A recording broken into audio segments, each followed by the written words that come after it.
عمران صاحب اٹھیں، اللہ تعالیٰ نے رحمت کر دی ہے، آپ کی عاجزانہ دعائیں اس کی بارگاہ میں قبول کر لی گئی ہیں۔ اچانک عمران کو ڈاکٹر شمسی کی مسرت بھری آواز سنائی دی اور عمران نے ایک جھٹکے سے سر اٹھایا۔ اس کی آنکھوں کے پپوٹے سوج گئے تھے، چہرے پر آنسوؤں کے نشانات ابھی تک موجود تھے۔ یا اللہ تیرا شکر ہے، تو بہت رحم کرنے والا ہے۔ ڈاکٹر صاحب آپ کا بے حد شکریہ، میں 2 نوافل شکرانے کے پڑھ لوں؟ عمران نے مسرت بھرے لہجے میں کہا اور ایک بار پھر 2 نوافل شکرانے کی نیت سے پڑھنا شروع کر دیے۔ نوافل پڑھ کر اور اللہ تعالیٰ کا شکر ادا کر کے وہ اٹھا۔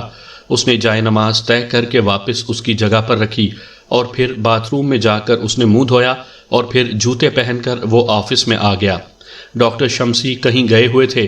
ابھی عمران بیٹھا ہی تھا کہ چپڑاسی اندر داخل ہوا اور اس نے چائے کی پیالی عمران کے سامنے رکھ دی۔ ڈاکٹر صاحب کہاں ہیں؟ عمران نے پوچھا۔ وہ ایک مریض کو دیکھنے گئے ہیں، انہوں نے حکم دیا تھا کہ آپ کو چائے پیش کی جائے، وہ ابھی واپس آ جائیں گے۔ چپڑاسی نے مؤدبانہ لہجے میں کہا تو عمران نے اس کا شکریہ ادا کیا اور چائے کی پیالی اٹھا کر منہ سے لگا لی۔ چائے پینے کے کچھ دیر بعد ہی ڈاکٹر شمسی واپس آ گئے۔ اب کیا پوزیشن ہے سرداور کی؟ عمران نے بے چین سے انداز میں پوچھا۔ ان کی حالت اب خطرے سے باہر ہے لیکن ابھی وہ بے ہوش ہیں۔ اگر آپ مناسب سمجھیں تو کل ان سے مل لیں، کیونکہ میں چاہتا ہوں کہ آج کی رات بھی وہ اسی حالت میں رہیں تاکہ کسی قسم کا رسک باقی نہ رہے۔ ڈاکٹر شمسی نے کہا، ٹھیک ہے، اللہ تعالیٰ انہیں صحت کاملہ عطا کرے۔ البتہ ایک کام آپ نے کرنا ہے کہ ان کی خصوصی حفاظت کرانی ہے، کیونکہ حملہ آور اپنی طرف سے انہیں ہلاک کر کے گئے تھے۔ اب اگر انہیں اطلاع مل گئی کہ وہ زندہ بچ گئے ہیں تو وہ یہاں دوبارہ ان پر حملہ بھی کر سکتے ہیں۔ عمران نے کہا، ٹھیک ہے، آپ نے اچھا کیا کہ مجھے اس بارے میں بتا دیا۔ اب آپ بے فکر رہیں، اپنی طرف سے ہم ان کی مکمل حفاظت کریں گے، ڈاکٹر شمسی نے کہا تو عمران ان سے اجازت لے کر ان کے آفس سے باہر آ گیا۔ تھوڑی دیر بعد اس کی کار ایک بار پھر دانش منزل کی طرف بڑھی چلی جا رہی تھی۔ سامعین کرام، آپ سن رہے ہیں عمران سیریز کے سلسلے کا ایک اردو ناول سارج ایجنسی۔ یہ اس سلسلے کی قسط نمبر 6 ہے اور مجھے امید ہے آپ کو میری یہ کاوش پسند آ رہی ہوگی۔ ایک ہال کمرے میں ایک مستطیل شکل کی میز کی دونوں سائڈوں میں 2 کرسیاں موجود تھیں، جبکہ ایک اونچی پشت کی کرسی تیسری سائڈ پر موجود تھی۔ 5 کرسیاں خالی تھیں۔ تھوڑی دیر بعد دروازہ کھلا اور ایک آدمی جس نے نیلے رنگ کا سوٹ پہنا ہوا تھا اندر داخل ہوا۔ اس کے پیچھے یکے بعد دیگرے 3 آدمی اندر داخل ہوئے۔ ان تینوں نے بھی نیلے رنگ کے سوٹ پہنے ہوئے تھے اور ان کی جیبوں پر باقاعدہ سفید رنگ کے کارڈ لگے ہوئے تھے جن پر تیز سرخ رنگ سے 1 سے 4 تک نمبر لکھے ہوئے تھے۔ ان میں سے 2 تو میز کی ایک سائڈ پر اور باقی 2 دوسری سائڈ پر موجود کرسیوں پر بیٹھ گئے۔ یہ چاروں یورپی نژاد تھے اور ان سب کے چہروں پر گہری سنجیدگی طاری تھی۔ چند لمحوں بعد دروازہ ایک بار پھر کھلا اور ایک لمبے قد اور بھاری جسم کا آدمی اندر داخل ہوا تو یہ چاروں احتراماً اٹھ کر کھڑے ہو گئے۔ وہ آدمی تیز تیز قدم اٹھاتا آگے آیا اور میز کی چھوٹی سائڈ پر موجود اونچی نشست کی کرسی پر بیٹھ گیا۔ اس کے بیٹھنے کے بعد وہ چاروں بھی اپنی اپنی کرسیوں پر بیٹھ گئے۔ خصوصی میٹنگ کا آغاز کیا جاتا ہے اور یہ خصوصی میٹنگ ایک اہم معاملے پر بلائی گئی ہے۔ 5ویں آدمی نے بھاری لہجے میں کہا، یس چیف۔ ان چاروں نے بیک آواز ہو کر کہا، آپ چاروں پوری دنیا میں سارج کے چیفز ہیں اور آپ کو اچھی طرح معلوم ہے کہ سارج ایک ایسی خفیہ تنظیم ہے جسے ایکریمیا اور اسرائیل کی بھرپور سرپرستی حاصل ہے، اور سارج کے مقاصد بھی پوری دنیا میں یہودیوں اور ایکریمیوں کی مکمل بالادستی ہے۔ اس لیے سارج نے ہر وہ کام کرنا ہے جس سے اس کے مقاصد پورے ہو سکیں، اور مجھے خوشی ہے کہ سارج اپنے مقاصد کو پورا کر رہی ہے۔ سارج کو قائم ہوئے 4 سال گزر چکے ہیں، لیکن ان 4 سالوں میں سارج کو خفیہ رکھنے کی کوششیں بھی کامیاب رہی ہیں، لیکن اب اس بات کا خطرہ پیدا ہو گیا ہے کہ سارج دنیا پر اوپن نہ ہو جائے اور اس کے خلاف کارروائی کی جا سکتی ہے۔ چیف نے بھاری لہجے میں کہا، کیا ہوا ہے چیف؟ ہمیں تفصیل سے آگاہ کیا جائے۔ نمبر 1 نے بھاری لہجے میں کہا، پوری دنیا 4 حصوں میں تقسیم کی گئی ہے اور آپ چاروں ایک ایک حصے کے چیف ہیں۔ براعظم ایشیا چیف نمبر 4 کے تحت ہے۔ نمبر 4 نے سارج ہیڈ کوارٹر کے مطابق پاک ایشیا میں ایک اہم انتہائی مشن بڑی کامیابی سے مکمل کرایا ہے۔ اس مشن کو SM-1 کا نام دیا گیا ہے۔ مختصر طور پر یہ کہ پاک ایشیا کے ایک سائنسدان ڈاکٹر اعظم نے ایٹامک سب میرین کو تمام آلات سے خفیہ رکھنے کا ایک آلہ SM-1 ایجاد کر لیا۔ ادھر اسرائیلی سائنسدان بھی اسی مقصد کے لیے ایک آلے پر کام کر رہے تھے۔ پھر اطلاع ملی کہ اسرائیل بھی اس آلے کو مکمل کرنے میں کامیاب ہو گیا ہے اور پاک ایشیا بھی۔ البتہ پاک ایشیا کے آلے کی رینج کم ہے، اس لیے وہ اس پر مزید کام کر رہے ہیں۔ اگر پاک ایشیا اس آلے کی رینج بڑھا لینے میں کامیاب ہو جاتا تو اسرائیل کی یہ ایجاد فضول ہو جاتی، کیونکہ پاک ایشیا اس ایجاد کو تمام مسلم ممالک تک پہنچا دیتا۔ چنانچہ یہ فیصلہ کیا گیا کہ پاک ایشیائی آلے کو تباہ کر دیا جائے اور اس سائنسدان کو بھی ہلاک کر دیا جائے۔ نمبر 4 نے رومانیہ سے ایک گروپ اس مشن کے لیے بھیجا اور یہ گروپ اپنے مشن میں کامیاب واپس لوٹا، لیکن پھر اطلاع ملی کہ پاک ایشیا کے بڑے سائنسدان سرداور نے اس آلے کی بنیادی فارمولہ پہلے سے ہی اپنی تحویل میں رکھا ہوا ہے۔ اس طرح پہلا مشن کامیاب ہونے کے باوجود ناکام ہو گیا تو پولینڈ سے دوسرے گروپ کو بھیجا گیا۔ یہ چیف آپریشنل گروپ تھا۔ اس گروپ نے بھی کامیابی حاصل کر لی، لیکن ان کا ایک آدمی ہلاک ہو گیا اور ان کے پاس اتنا وقت نہیں تھا کہ اس لاش کو اٹھا کر ساتھ لے آتے، چنانچہ یہ لاش وہیں مشن سپاٹ پر ہی رہ گئی۔ گروپ لیڈر نے بعد میں اس لاش کی جیب سے کاغذات کے حصول کے لیے کام کیا تو معلوم ہوا کہ اس آدمی کے پرس سے کاغذات پاک ایشیا کا مشہور ایجنٹ علی عمران لے گیا ہے، اور اس سے زیادہ خطرناک اطلاع یہ ملی ہے کہ اس علی عمران نے پرس کے خفیہ خانے سے سارج کا اصل کارڈ بھی نہ صرف نکال لیا بلکہ اس نے سگریٹ لائٹر کی مدد سے اس پر موجود خفیہ حروف بھی پڑھ لیے۔ یہ انتہائی خطرناک بات تھی، چنانچہ اس گروپ کی طرف سے اطلاع ملنے پر اس گروپ کو فوری طور پر واپس بلا لیا گیا، کیونکہ اس گروپ نے نہ صرف پاک ایشیا کے انتہائی اہم سائنسدان کو ہلاک کر دیا تھا بلکہ اس سے SM-1 کا فارمولہ بھی حاصل کر کے اسے بھی جلا دیا تھا۔ اس گروپ کا اب وہاں رہنا خطرناک ثابت ہو سکتا تھا، لیکن اس اطلاع نے کہ علی عمران سارج سے واقف ہو گیا ہے، اسرائیل اور ایکریمیا کے حکام میں کھلبلی پیدا کر دی، اور پھر اس معاملے پر دونوں ملکوں کی انتہائی اعلیٰ سطحی میٹنگ ہوئی جس میں مجھے بھی شامل کیا گیا۔ وہ سب عمران کی کارکردگی سے خوفزدہ تھے۔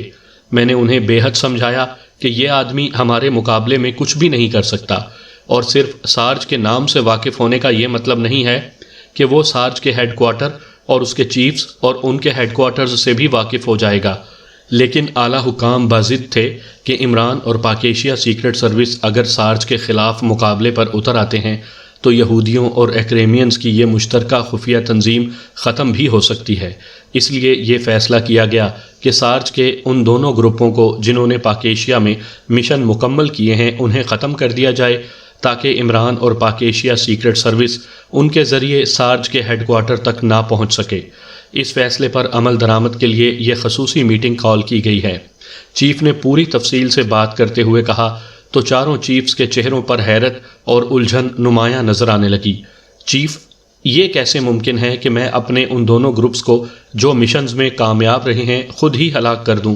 نمبر 4 نے سب سے پہلے بولتے ہوئے کہا، میں خود بھی اس معاملے پر انتہائی بے چینی محسوس کر رہا ہوں، لیکن اس کا کوئی ایسا حل ہونا چاہیے جس سے اعلیٰ حکام بھی مطمئن ہو جائیں اور ہم بھی۔ چیف نے کہا، اعلیٰ حکام سے آپ کا مطلب سارج کے بورڈ آف گورنرز سے ہے یا اس کے چیئرمین لارڈ اینتھنی سے ہے؟ نمبر 3 نے کہا، میرا مطلب لارڈ اینتھنی سے تھا۔ وہ انتہائی با اختیار آدمی ہے، وہ چاہے تو پوری سارج کو تبدیل کر سکتا ہے۔ اسرائیل کا صدر اور ایکریمیا کا صدر دونوں لارڈ اینتھنی کے زیر اثر ہیں۔ چیف نے کہا، کیا ایسا نہیں ہو سکتا کہ ہم اپنے گروپس کو ختم کرنے کے بجائے اس عمران اور پاک ایشیا سیکرٹ سروس کا خاتمہ کر دیں؟ نمبر 1 نے کہا، یہ تجویز بھی میں نے پیش کی تھی لیکن لارڈ اینتھنی کی وجہ سے بورڈ نے اسے مسترد کر دیا تھا۔ چیف نے کہا، ایک صورت ایسی ہے جس سے یہ معاملہ بخوبی نمٹ سکتا ہے۔ نمبر 2 نے کہا تو چیف سمیت سب چونک کر اس کی طرف دیکھنے لگے۔ پیش کرو وہ صورت، چیف نے کہا۔ چیف، موجودہ دور میں پلاسٹک سرجری سے چہرے کو مکمل اور مستقل طور پر تبدیل کیا جا سکتا ہے۔ دونوں گروپس میں سے جو لوگ پاک ایشیا گئے تھے ان کے چہروں کو پلاسٹک سرجری سے تبدیل کر دیا جائے اور انہیں 1 سال کی رخصت دے کر دور دراز کے علاقوں میں بھجوا دیا جائے۔ ان کی شناخت بھی تبدیل کر کے انہیں نئے اصل کاغذات دے دیے جائیں۔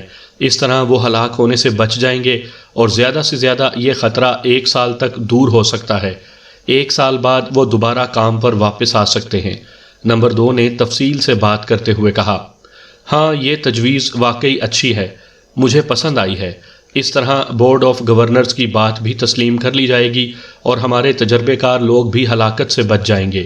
نمبر 4 تم اس پر فوری عمل درآمد کراؤ، چیف نے فیصلہ کن لہجے میں کہا۔ یس چیف، حکم کی فوری تعمیل ہوگی۔ نمبر 4 نے قدرے اطمینان بھرے لہجے میں کہا۔ اب آؤ اس بات پر کہ عمران کو اگر سارج ایجنسی کے بارے میں علم ہو جائے تو وہ زیادہ سے زیادہ سارج ایجنسی کو کیا نقصان پہنچا سکتا ہے، چیف نے کہا۔ باس، سارج ایجنسی پوری دنیا میں پھیلی ہوئی ہے اور اس کا ہیڈ کوارٹر بھی نامعلوم ہے، پھر یہ آدمی یا پاکیشیا سیکرٹ سروس کیا کر سکتی ہے؟ نمبر 1 نے کہا، میرا خیال ہے چیف کہ ہمیں از خود عمران اور پاکیشیا سیکرٹ سروس کے خلاف کام کرنا چاہیے۔ ہمارے پاس ایسے بے شمار گروپس ہیں جو آسانی سے ان کا خاتمہ کر سکتے ہیں۔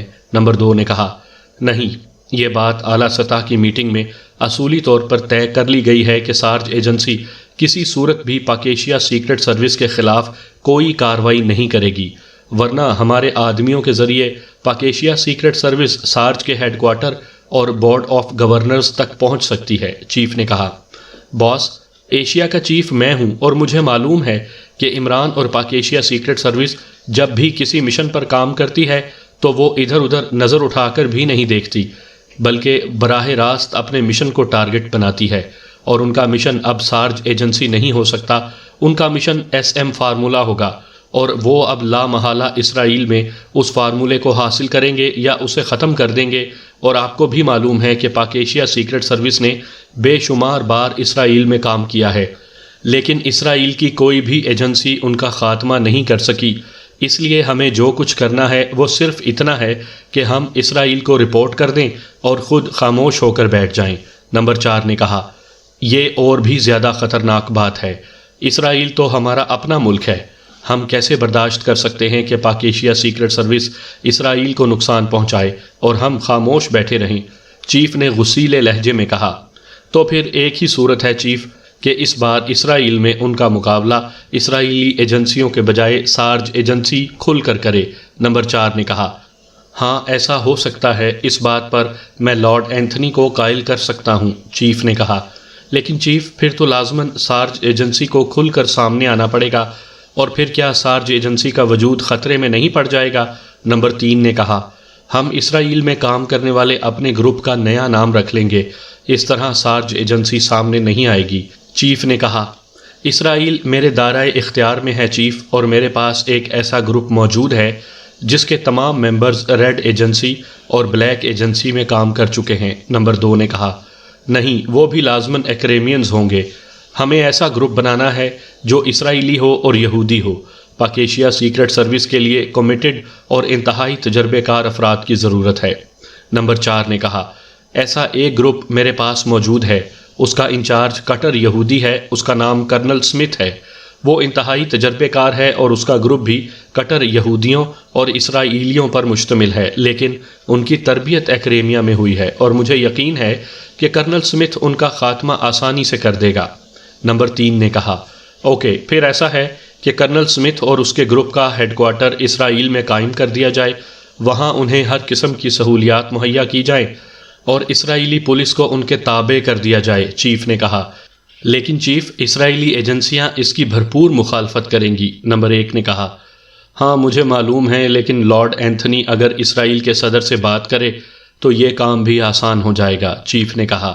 چیف، میرا خیال ہے کہ ہمیں پورے اسرائیل کی ذمہ داری اٹھانے کے بجائے اپنے آپ کو صرف اس لیبارٹری تک محدود کر لینا چاہیے جہاں SM-1 تیار ہو رہا ہے، کیونکہ پاکیشیا سیکرٹ سروس کا اصل ٹارگٹ یہی ہوگا، باقی اسرائیل کو اسرائیلی ایجنسیوں پر چھوڑ دینا چاہیے، اسی طرح ہم زیادہ آسانی اور سہولت سے اپنا کام کر سکیں گے، نمبر 1 نے کہا۔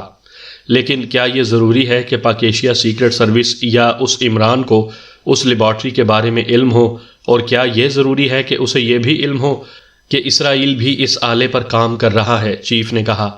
آپ کی بات درست ہے چیف، لیکن کہا یہی جاتا ہے کہ پاکیشیا سیکرٹ سروس حیرت انگیز طور پر ایسے سیکرٹ معلوم کر لیتی ہے، نمبر 4 نے کہا۔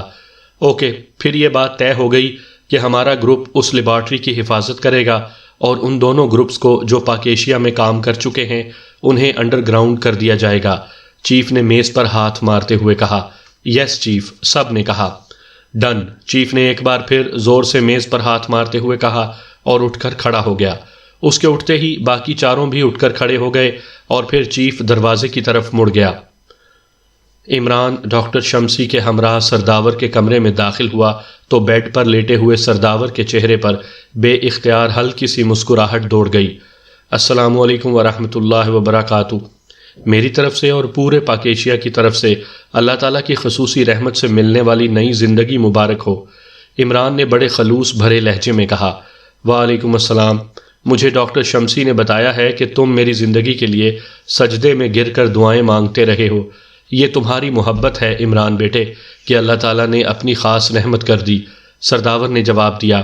آپ زیادہ باتیں نہیں کریں گے، ڈاکٹر شمسی نے مؤدبانہ لہجے میں سرداور سے کہا اور پھر مڑ کر واپس چلا گیا۔ آپ مجھے مختصر طور پر بتائیں کہ کیا ہوا تھا، عمران نے کرسی پر بیٹھتے ہی انتہائی سنجیدہ لہجے میں کہا۔ میں اپنے گھر کے آفس میں موجود تھا، مجھے نہیں معلوم کہ کیا ہوا۔ اچانک میرے آفس کا دروازہ ایک دھماکے سے کھلا اور ایک لمبے قد اور بھاری جسم کا یورپی نژاد آدمی ہاتھ میں گن اٹھائے اندر داخل ہوا، اور پھر اس سے پہلے کہ میں سنبھلتا اس نے میرے سر پر مکہ مارا اور میں بے ہوش ہو گیا۔ پھر مجھے ہوش آیا تو میں ایک کرسی پر رسی سے بندھا بیٹھا تھا اور وہی آدمی ہاتھ میں بیلٹ پکڑے کھڑا تھا۔ اس نے مجھے کہا کہ میں بتا دوں کہ SM-1 کا فارمولہ کہاں ہے۔ میں نے ایسے کسی فارمولے سے انکار کر دیا تو اس نے انتہائی بے دردی سے اس بیلٹ سے مجھے مارنا شروع کر دیا۔ پھر میں بے ہوش ہو گیا۔ جب مجھے ہوش آیا تو میں یہاں ہسپتال میں تھا۔ مجھے بتایا گیا ہے کہ میرے آفس کا خفیہ سیف کھلا ہوا تھا، نہ جانے اسے کیسے پتہ لگ گیا۔ میں نے تو کچھ نہیں بتایا تھا، سرداور نے کہا۔ مجھے پہلے ہی شک تھا کہ یہ واردات اسی SM-1 والے فارمولے کی کڑی ہی ہوگی۔ البتہ ایک بات پر مجھے حیرت ہے کہ پولیس نے مجھے بتایا کہ جس کمرے میں آپ بے ہوش پڑے تھے اسی کمرے کے کونے میں کاغذات کی راکھ ملی ہے۔ اس کا مطلب ہے کہ انہوں نے آپ پر تشدد کر کے لاشعوری طور پر آپ سے سیف کے بارے میں معلوم کیا، وہاں سے فائل نکالی، پھر اسے جلا کر راکھ کر دیا اور پھر آپ کو گولیاں مار کر اور اپنے طور پر ہلاک کر کے وہ نکل گئے، عمران نے کہا۔ ایسا ہی ہوگا، بہرحال شعوری طور پر تو میں نے انہیں کچھ نہیں بتایا، کیونکہ میں مر تو سکتا تھا لیکن پاک ایشیا کے مفادات کو نقصان نہیں پہنچا سکتا تھا، سرداور نے کہا۔ ایسے ہی ہوگا، اب آپ آرام کریں اور مجھے اجازت دیں، اور آپ یقین رکھیں کہ آپ کے جسم پر موجود ہر زخم کا حساب لیا جائے گا، عمران نے کہا۔ اس کی ضرورت نہیں ہے، جو ہونا تھا وہ ہو گیا۔ اب میرا انتقام لینے سے پاک ایشیا کا کوئی فائدہ نہیں ہوگا۔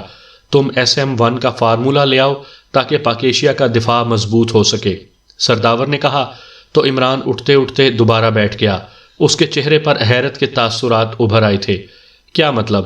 فارمولہ تو وہ ساتھ لے کر ہی نہیں گئے، اور جو آلہ نیوی کی اسپیشل ورک شاپ میں تھا وہ بھی انہوں نے تباہ کر دیا۔ ڈاکٹر اعظم کی لیبارٹری بھی تباہ کر دی گئی۔ ان کے کمپیوٹر میں جو تفصیلات تھیں وہ کمپیوٹر ہی مکمل طور پر تباہ کر دیا گیا۔ یہاں بھی وہ سیف سے فارمولہ نکال کر ساتھ نہیں لے گئے بلکہ انہوں نے اسے جلا دیا۔ پھر میں فارمولہ کہاں سے لاؤں؟ عمران نے حیرت بھرے لہجے میں کہا۔ تو تمہیں اندازہ نہیں ہوا کہ انہوں نے ایسا کیوں کیا ہے؟ سرداور نے کہا۔ آپ بتائیں، مجھے تو واقعی اندازہ نہیں ہو رہا، عمران نے کہا۔ عمران بیٹے، یہ فارمولہ دفاع کے لیے انتہائی اہم ہے، اور ڈاکٹر اعظم نے ایک میٹنگ میں مجھے بتایا تھا کہ ایک سائنسی کانفرنس کے دوران اسے بتایا گیا تھا کہ اسرائیل کا سائنسدان ڈاکٹر گورمین بھی اسرائیل میں اس فارمولے پر کام کر رہا ہے، اور وہ کامیابی کے قریب پہنچ چکا ہے، اور جو وارداتیں یہاں ہوئی ہیں ان کا انداز بتا رہا ہے کہ وہ صرف یہاں فارمولہ ختم کرنا چاہتے تھے تاکہ ان کے علاوہ اور کسی کے پاس ایسا فارمولہ یا آلہ نہ ہو۔ اسی لیے انہوں نے ڈاکٹر اعظم کو ہلاک کر دیا، ان کی لیبارٹری تباہ کر دی، نیوی کی اسپیشل ورک شاپ بھی تباہ کر دی۔ پھر نہ جانے کس طرح انہیں اطلاع مل گئی کہ بنیادی فارمولہ میری تحویل میں ہے، تو انہوں نے یہاں آ کر میرے سیف سے فارمولہ نکالا اور اسے بھی جلا کر مطمئن ہو کر واپس چلے گئے۔ ان سب حالات سے صاف محسوس ہوتا ہے کہ وہ کیا چاہتے تھے، سرداور نے مسلسل بولتے ہوئے کہا۔ ان کا چہرہ متغیر ہو گیا تھا اور وہ ہانپنے لگ گئے تھے۔ آپ آرام کریں، آپ نے جو تجزیہ کیا ہے اس نے میری آنکھیں کھول دی ہیں، اب میں خود ہی ان لوگوں سے نمٹ لوں گا، عمران نے کہا، اور سلام کر کے وہ کرسی سے اٹھا اور اس نے سرداور کو فی امان اللہ کہا اور مڑ کر کمرے سے باہر آ گیا۔ اس کے ذہن میں بھونچال آیا ہوا تھا۔ سرداور نے جس انداز میں تجزیہ کیا تھا اس نے عمران کی آنکھیں کھول دی تھی۔ اسے احساس ہو رہا تھا کہ اس نے غفلت کی ہے۔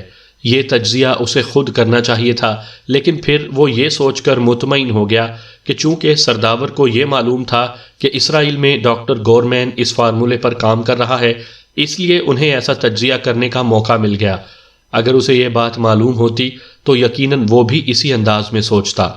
کل وہ ہسپتال سے سرداور سے ملاقات کیے بغیر نکلا تھا اور سیدھا دانش منزل جا کر اس نے اس ہلاک ہونے والے یورپی سے ملنے والے کارڈ کو تفصیل سے چیک کیا تھا۔ گو کارڈ کو گرم کرنے سے سارج کا لفظ اس پر ابھر آیا تھا، لیکن اس کے علاوہ اور کچھ نہیں تھا۔ لیکن اب سرداور کی باتوں سے یہ بات طے ہو گئی تھی کہ سارج اسرائیلی تنظیم ہے۔ یہی سب کچھ سوچتا ہوا وہ دانش منزل تک پہنچ گیا۔ کیا بات ہے عمران صاحب، سرداور تو بخیریت ہے نا؟ بلیک زیرو نے احتراماً اٹھتے ہوئے سلام دعا کے بعد کہا۔ ہاں، اللہ تعالیٰ کا شکر ہے وہ بخیریت ہیں، لیکن انہوں نے ایک ایسا تجزیہ کیا ہے جسے سن کر مجھے احساس ہو رہا ہے کہ میرے ذہن کی بیٹریاں اب مکمل طور پر فیل ہو گئی ہیں۔ عمران نے کہا۔ کیسا تجزیہ؟ بلیک زیرو نے چونک کر پوچھا تو عمران نے سرداور کی بتائی ہوئی پوری تفصیل بتا دی۔ اوہ، اس کا مطلب ہے کہ یہ سارج اسرائیلی تنظیم ہے، بلیک زیرو نے چونک کر کہا۔ ہاں، لیکن یہ تجزیہ ہمیں کرنا چاہیے تھا۔ ایک سائنسدان ایسا تجزیہ کر سکتا ہے، ہم کیوں نہیں کر سکتے؟ عمران نے کہا۔ اس لیے عمران صاحب کہ اس تجزیے کے لیے بنیادی معلومات سرداور کے پاس تھیں، ہمارے پاس تو تھی نہیں، بلیک زیرو نے فوراً جواب دیتے ہوئے کہا تو عمران نے بے اختیار ایک طویل سانس لیا۔ میں بھی اسی نتیجے پر پہنچ کر اپنے دل کو ڈھارس دے چکا ہوں۔ چلو شکر ہے کہ تم بھی اسی نتیجے پر پہنچے ہو۔ بہرحال اب ہم نے سارج کو ہر صورت میں ٹریس کرنا ہے۔ تم وہ سرخ جلد والی ڈائری مجھے دو، عمران نے کہا تو بلیک زیرو نے میز کی سب سے نچلی دراز کھول کر اس میں سے سرخ کور والی ضخیم ڈائری نکال کر عمران کی طرف بڑھا دی۔ لیکن عمران صاحب، آپ کو سارج کے پیچھے بھاگنے کے بجائے اس آلے کو لانے پر کام کرنا چاہیے، بلیک زیرو نے کہا۔ میں نے دونوں کے خلاف کام کرنے کا فیصلہ کیا ہے۔ سارج نے سرداور پر ہاتھ اٹھا کر ایسا جرم کیا ہے جس کی پاداش میں اسے مکمل طور پر ختم ہونا ہے، اور رہا وہ آلہ تو اسے تو بہرحال لانا ہی ہے۔ عمران نے ڈائری کے ورق الٹتے ہوئے جواب دیا، البتہ اس کی نظریں مسلسل ڈائری پر جمی ہوئی تھیں۔ چند لمحوں بعد اس کی نظریں ڈائری کے ایک صفحے پر جم گئیں۔ وہ کچھ دیر تک اس صفحے کو دیکھتا رہا، پھر اس نے اسے میز پر رکھا اور فون کا ریسیور اٹھا کر اس نے نمبر پریس کرنے شروع کر دیے۔ Inquiry please. رابطہ قائم ہوتے ہی ایک نسوانی آواز سنائی دی۔ یہاں سے قبرص کا رابطہ نمبر اور اس کے دارالحکومت کا نمبر دیں، عمران نے کہا۔ ہولڈ کریں، دوسری طرف سے کہا گیا، اور عمران سمجھ گیا کہ وہ کمپیوٹر سے مطلوبہ نمبر معلوم کر کے بتائے گی۔ ہیلو سر، کیا آپ لائن پر ہیں؟ چند لمحوں بعد فون آپریٹر نے مؤدبانہ لہجے میں پوچھا۔ یس، عمران نے کہا تو دوسری طرف سے دونوں نمبر بتا دیے گئے۔ شکریہ، عمران نے کہا اور کریڈل دبا دیا، اور پھر ٹون آنے پر اس نے ایک بار پھر نمبر پریس کرنے شروع کر دیے۔ Dawn club. رابطہ قائم ہوتے ہی ایک نسوانی آواز سنائی دی، لہجہ غیر ملکی تھا۔ ابو سالم سے بات کرائیں، میں پاکیشیا سے پرنس آف ڈھمپ بول رہا ہوں، عمران نے کہا۔ سوری، یہاں کوئی ابو سالم نہیں ہے، دوسری طرف سے بڑے خشک لہجے میں کہا گیا، اور اس کے ساتھ ہی رابطہ ختم ہو گیا تو عمران نے کریڈل دبایا اور ٹون آنے پر ایک بار پھر نمبر پریس کرنے شروع کر دیے۔ Dawn club. وہی نسوانی آواز دوبارہ سنائی دی۔ ابو سالم موجود نہیں ہے تو ام سالم سے بات کرا دیں، عمران نے کہا، اور اس کے ساتھ ہی اس نے کریڈل دبا دیا۔ یہ کیا ہو رہا ہے عمران صاحب؟ کیا یہ کوئی کوڈ ہے؟ بلیک زیرو جو خاموش بیٹھا یہ سب کچھ سن رہا تھا، اس سے رہا نہ گیا تو وہ بول پڑا۔ اسرائیلی ایجنٹوں سے بچنے کے لیے انہیں یہ سب کرنا پڑتا ہے، عمران نے مسکراتے ہوئے جواب دیا، اور اس کے ساتھ ہی اس نے کریڈل سے ہاتھ اٹھایا، اور پھر ٹون آنے پر اس نے تیسری بار نمبر پریس کرنے شروع کر دیے۔ Dawn club. وہی نسوانی آواز سنائی دی۔ آپ کی تسلی ہو گئی ہو تو ابو سالم سے بات کرا دیں، عمران نے کہا۔ ایک نمبر نوٹ کریں، دوسری طرف سے اس بار کہا گیا، اور ساتھ ہی نمبر بتا دیا گیا۔ کوڈ بھی بتا دیں، عمران نے کہا۔ کوئی کوڈ نہیں ہے، دوسری طرف سے ایک بار پھر خشک لہجے میں کہا گیا، اور پھر رابطہ ختم ہو گیا تو عمران نے کریڈل دبا دیا، اور پھر ٹون آنے پر اس نے خاتون کا بتایا ہوا رابطہ نمبر پریس کرنا شروع کر دیا۔ ڈان آپٹیکل کارنر، اس بار ایک مردانہ آواز سنائی دی۔ ابو سالم سے بات کراؤ، میں پاکیشیا سے پرنس آف ڈھمپ بول رہا ہوں، عمران نے کہا۔ کوڈ؟ دوسری طرف سے پوچھا گیا۔ کوئی کوڈ نہیں ہے، عمران نے کہا۔ ہولڈ کریں، دوسری طرف سے کہا گیا، اور پھر لائن پر خاموشی طاری ہو گئی۔ ہیلو، چند لمحوں بعد ایک بھاری سی آواز سنائی دی۔ شکر ہے تمہاری آواز تو سنی، ورنہ تو جو پیچیدہ طریقہ کار تم نے بنا رکھا ہے، اچھے بھلے آدمی کا بلڈ پریشر خود بخود ہائی ہو جاتا ہے، عمران نے کہا۔ کون صاحب بول رہے ہیں؟ دوسری طرف سے خشک لہجے میں کہا گیا۔ صاحب نہیں، پرنس آف ڈھمپ بول رہا ہوں، عمران نے کہا۔ او عمران صاحب، آپ ناراض نہ ہوں، یہاں اسرائیلی ہر طرف ہماری بو سونگتے پھر رہے ہیں، اس لیے مجبوراً یہ سب کچھ کرنا پڑتا ہے۔ میں شرمندہ ہوں کہ آپ کو بوریت کا شکار ہونا پڑا، اس بار دوسری طرف سے انتہائی معذرت بھرے لہجے میں کہا گیا۔ تم بو کے بجائے خوشبو لگا لیا کرو تاکہ اسرائیلی اسے سونگھ ہی نہ سکیں، عمران نے کہا تو دوسری طرف سے ابو سالم کافی دیر تک کھلکھلا کر ہنستا رہا۔ آپ کی یہی باتیں تو یاد رہتی ہیں، اور جب ہم کسی محفل میں انہیں دہراتے ہیں تو یقین کریں عمران صاحب، انتہائی تناؤ کا شکار ذہن بھی پھول کی طرح کھل اٹھتا ہے۔ ابو سالم نے ہنستے ہوئے کہا، یہ تم سب کی محبت ہے کہ اپنی محفلوں میں مجھے یاد کر لیتے ہو، اور مجھے یہ بھی احساس ہے کہ تمہارا وقت بے حد قیمتی ہوتا ہے، اس لیے تمہیں یہ بتا دوں کہ میں نے تمہیں کال کیوں کیا ہے، عمران نے کہا۔ حکم کریں عمران صاحب، آپ کی خدمت کر کے مجھے دلی خوشی ہوگی، ابو سالم نے کہا۔ اسرائیل میں ایک سائنسدان ہے ڈاکٹر گورمین، اس کے بارے میں معلوم کرنا ہے کہ وہ اس وقت اسرائیل کی کس لیبارٹری میں کام کر رہا ہے، اور اس لیبارٹری کے بارے میں جو معلومات بھی مل سکیں۔ دوسرا یہ کہ اسرائیل نے کوئی نئی لیکن انتہائی خفیہ تنظیم قائم کی ہے جس کا نام سارج ایجنسی ہے، اس بارے میں جو معلومات مل سکیں، عمران نے کہا۔ یہ معلومات آپ کو کب تک چاہیے، ابو سالم نے کہا۔ جس قدر جلد سے جلد ممکن ہو سکے، عمران نے جواب دیتے ہوئے کہا۔ آپ 2 روز بعد اسی وقت فون کریں، دوسری طرف سے کہا گیا۔ کوئی شارٹ کٹ فون نمبر دے دیں، عمران نے کہا تو دوسری طرف سے ابو سالم بے اختیار ہنس پڑا۔ آپ اسی نمبر پر فون کریں، کوڈ وائر کنگ ہوگا، دوسری طرف سے کہا گیا۔ اوکے، تھینک یو اینڈ اللہ حافظ، عمران نے کہا، اور اس کے ساتھ ہی اس نے ریسیور رکھ دیا۔ آپ اس تنظیم کے بارے میں معلومات فراہم کرنے والی تنظیموں سے معلوم کر لیں، بلیک زیرو نے کہا۔ کل یہاں بیٹھا یہی کام تو کرتا رہا ہوں، لیکن کسی نے یہ نام ہی نہیں سنا ہوا، عمران نے جواب دیا۔ تو کیا ابو سالم معلوم کر لے گا، بلیک زیرو نے کہا۔ ہاں، ان کا نیٹ ورک پورے اسرائیل میں مکڑی کے جالے کی طرح پھیلا ہوا ہے، یہ کہیں نہ کہیں سے سراغ لگا لیں گے، عمران نے جواب دیا۔ یہ تو ضروری نہیں ہے کہ دونوں پارٹیاں ہی اسرائیل میں ہوں، اب اسرائیل دانستہ اپنی تنظیموں کو اسرائیل سے باہر رکھتا ہے، اگر ایسا ہوا تو پھر آپ کا کیا پروگرام ہوگا، بلیک زیرو نے کہا۔ پھر دیکھنا پڑے گا کہ ترجیح کسے دی جائے، عمران نے کہا، اور بلیک زیرو نے اس بات میں سر ہلا دیا۔ کرنل سمتھ چھریرے بدن اور چوڑے چہرے کا مالک تھا، اس کے انداز میں پھرتی اور چوڑی پیشانی اس کی ذہانت کی دلیل تھی۔ وہ اس وقت اسرائیل کے جنوب مشرق میں واقع ایک علاقے بابین کے مرکزی شہر تمالا کی ایک عمارت کے آفس کے انداز میں سجے ہوئے کمرے میں بیٹھا ہوا تھا۔ یہ عمارت 1 منزلہ تھی اور اس میں 4 کمرے اور 2 بڑے ہال تھے۔ عمارت کے باہر اسپیئر پارٹس کا بزنس کرنے والی فرم کا جہازی سائز کا بورڈ موجود تھا۔ یہ اس فرم کا ویئر ہاؤس تھا، لیکن اب سارج ایجنسی کے تحت تھا، اور کرنل سمتھ اپنے 10 ساتھیوں سمیت اس کا انچارج تھا۔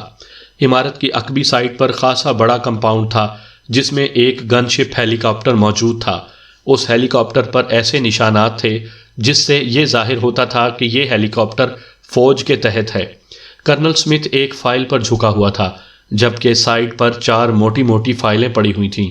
کرنل سمتھ اس فائل کے مطالعے میں اس قدر غرق تھا کہ اسے دروازہ کھلنے کی آواز بھی نہ سنائی دی۔ کیا پڑھا جا رہا ہے سر؟ ایک آواز اس کے کانوں میں پڑی تو کرنل سمتھ بے اختیار چونک کر سیدھا ہو گیا۔ اس کے سامنے ایک نوجوان کھڑا تھا، اس کے جسم پر براؤن رنگ کا سوٹ تھا، چہرے مہرے اور انداز کے لحاظ سے وہ کوئی کھلنڈرا نوجوان نظر آتا تھا۔ آؤ میجر کاؤس، بیٹھو، میں تمہارا ہی انتظار کر رہا تھا، کرنل سمتھ نے مسکراتے ہوئے کہا، اور اس کے ساتھ ہی اس نے سامنے موجود فائل بند کر دی۔ کیا آپ نے 5 فائلیں پڑھ لی ہیں؟ میجر کاؤس نے کہا۔ ہاں تقریباً۔ کیوں؟ کرنل اسمتھ نے چونک کر پوچھا، میں نے بھی انہیں پڑھا ہے اور میں انہیں پڑھ کر حقیقتاً بے حد حیران ہوا ہوں۔ ان فائلوں کے مطابق تو عمران اور اس کے ساتھی مافوق الفطرت طاقتیں دکھائی دیتی ہیں اور ہر بار وہی کامیاب ہو کر واپس گئے ہیں۔ یہاں کی تمام چھوٹی بڑی ایجنسیاں باوجود سر توڑ کوششوں کے کامیاب نہیں ہو سکیں۔ میجر کاؤس نے کہا، یہ سب کام چور، نااہل اور نکمے لوگ ہیں، اپنی نااہلی چھپانے کے لیے دوسروں کو بڑھا چڑھا کر پیش کرتے ہیں۔ کرنل اسمتھ نے منہ بناتے ہوئے کہا،